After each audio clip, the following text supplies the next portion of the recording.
वीर्य पृथिवी निरौषधरसाः बीजा महत्तं गदाः विप्रा विगर्मस्थिताः राजा अनर्थपरायणा समुदिताः राजा अनर्थपरायणा समुदिताः भार्याः भर्तृषु बद्धवैरहृदयाः पुत्रो पितृदोषगाः इत्थं भूतमिदं कलियुगे ധർമ്മത്തതോ ഗച്ഛതി. അങ്ങനെ ഒരു കാലം വരും, ഈ രാജ്യത്ത് അവർ ഇല്ലാതാക്കും. ഈ ഭാരതത്തിന്റെ ഈ നന്മയും പ്രകാശവും അവർ കെടുത്തിക്കളയും. അവരെ നിങ്ങൾക്ക് തിരിച്ചറിയാൻ ചില ലക്ഷണങ്ങൾ പറയാം. ആ കാലത്തെ തിരിച്ചറിയാൻ ചില ലക്ഷണങ്ങൾ പറയാം. നിർവീര്യ പൃഥിവി, ഭൂമിയുടെ വീര്യം നഷ്ടപ്പെട്ടു പോകും. എവിടെ നട്ടാലും ഒന്നും ഉണ്ടാവില്ല. വിളവെടുക്കുന്ന കർഷകന്മാരെല്ലാം കടത്തിലാവും. അവരുടെ കൃഷിയിടങ്ങളൊന്നും വിളവ് തരാത്ത കാലം വരും. നിരൗഷധരസാഹ, ഉപയോഗിക്കുന്ന മരുന്നൊന്നും ഫലിക്കില്ല. ഉപയോഗിക്കുന്ന മരുന്ന് കൊണ്ടൊന്നും അസുഖം മാറില്ല. ഇവിടെ കിട്ടും അവിടെ കിട്ടുമെന്ന് കരുതി ഓടിപ്പോയിക്കൊണ്ടേയിരിക്കും, പക്ഷെ രോഗം മാറില്ല. വിപ്ര ബീജ മഹത്വം ഗതാഹ. ഓർക്കണം നിങ്ങൾ, അങ്ങനെ ഒരു കാലം വന്നാൽ മഹത്വമുള്ള സ്ഥാനങ്ങളിലെല്ലാം മഹത്വം അശേഷമില്ലാത്ത മനുഷ്യർ കയറിയിരിക്കുന്ന കാലം വരും. ബീജ മഹത്വം ഗതാഹ, മഹത്വം തൊട്ടു തീണ്ടിയിട്ടില്ലാത്തവർ മാഹാത്മ്യമുള്ള ഇടങ്ങളിൽ കയറിയിരിക്കും. അവര് വിപ്രാ വികർമ്മസ്ഥിതാഹ, അവരിലെ വിവരമുള്ള ആൾക്കാരൊക്കെ വാ തുറന്നാൽ സുകർമ്മം പറയില്ല, വികർമ്മം പറയും. വിവരക്കേടുകൾ പറഞ്ഞുകൊണ്ടേ ഇരിക്കും. വിവരമുള്ളവരെല്ലാം അവരുടെ വായ എടുത്ത് വികർമ്മങ്ങളും വിവരക്കേടുകളും പറയും. തീർന്നില്ല. രാജ അനർത്ഥപരായണ സമുദിതാഹ, അന്ന് രാജ്യം ഭരിക്കുന്ന ആള് രാജ.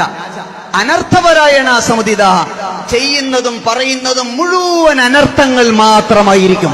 രാജ്യം ഭരിക്കുന്ന ആള് എന്ത് ചെയ്താലും അനർത്ഥമായിരിക്കും. നോട്ട് നിരോധിച്ചാലും അങ്ങ് പൗരത്വം നിരോധിച്ചാലും രണ്ടും രാജ അനർത്ഥപരായണ സമുദിതാഹ. അവരെ നിങ്ങൾക്ക് അറിയണ്ടേ, എങ്ങനെ മനസ്സിലാക്കും? ഭാര്യാഹ ഭർതൃഷു ബദ്ധവൈരഹൃദയാഹ, ഭാര്യയും ഭർത്താവും തെറ്റിക്കടന്നു പോകുന്നു.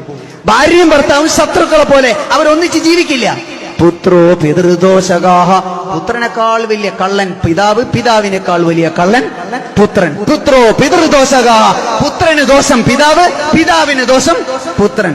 അങ്ങനെ ഒരു കാലം കണ്ടാൽ ഇത്തം ഭൂതം ഇതം കലിയുഗേ ധർമ്മത്തതോ ഗച്ഛതി. അങ്ങനെ കാലം വന്നാൽ രാജ്യത്തെ മുസ്ലിമീങ്ങൾക്ക് മാത്രമൊന്നുമല്ല, ആ ഭാരത സംസ്കാരം പറയാണ്, അവരുടെ കയ്യിൽ ഭാരതത്തെ കിട്ടിയാൽ ധർമ്മത്തിന് പോലും ഗതി പിടിക്കില്ല എന്ന് ആർഷഭാരതം ഉപനിഷത്തുകളിലൂടെ പഠിപ്പിക്കുകയാണ്. എന്നിട്ടല്ലേ ഒരു മതം, എന്നിട്ടല്ലേ ഒരു വിഭാഗം, എന്നിട്ടല്ലേ ഒരു ഭാഷ, എന്നിട്ടല്ലേ ഒരു ദേശം. രാജ്യത്ത് ധർമ്മമാണല്ലോ നിലനിൽക്കേണ്ടത്.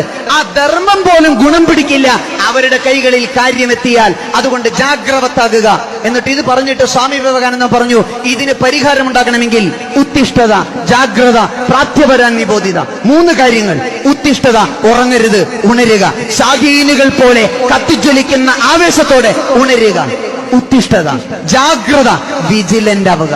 ഒരു നിമിഷം പോലും വിശ്രമിക്കാതെ ബോധ്യത്തോടെ, നമ്മൾ അല്പത്തരത്തോടു കൂടിയല്ല, അമിതമായ വിശ്വാസത്തോടു കൂടിയല്ല, ജാഗ്രതയോടെ നോക്കിയിരിക്കുക. മാത്രമല്ല പ്രാപ്യവരാൻ നിബോധിത, ഒന്നിച്ച് നിൽക്കാൻ. അതിൽ നിങ്ങളുടെ കഴിവോ കലയോ കായികമോ ഒന്നുമില്ല. ഒന്നിച്ച് നിൽക്കാനുള്ള നിബോധിത, ചേർന്ന് നിൽക്കാനുള്ള പ്രാപ്തി കൈവരിക്കുക. എല്ലാ മതിൽക്കെട്ടുകളും ഭേദിച്ച് ഒന്നിച്ചു ചേരാനുള്ള പ്രാപ്തി കൈവരിക്കുക. ഇത് മൂന്നും വന്നാൽ ഈ മൂല്യക്കെടുതികൾ, ഈ മാലിന്യങ്ങൾ പിഴുതെറിയപ്പെടുക തന്നെ ചെയ്യും. ആ പിഴുതെറിയപ്പെടുന്ന കാലത്തിന് വേണ്ടി കാത്തിരിക്കേണ്ടവരാണ് ഞാനും നിങ്ങളും. അങ്ങനെ ശ്രമിക്കുമ്പോൾ കാലം മാറും, സമൂഹം മാറും, മനുഷ്യൻ മാറും.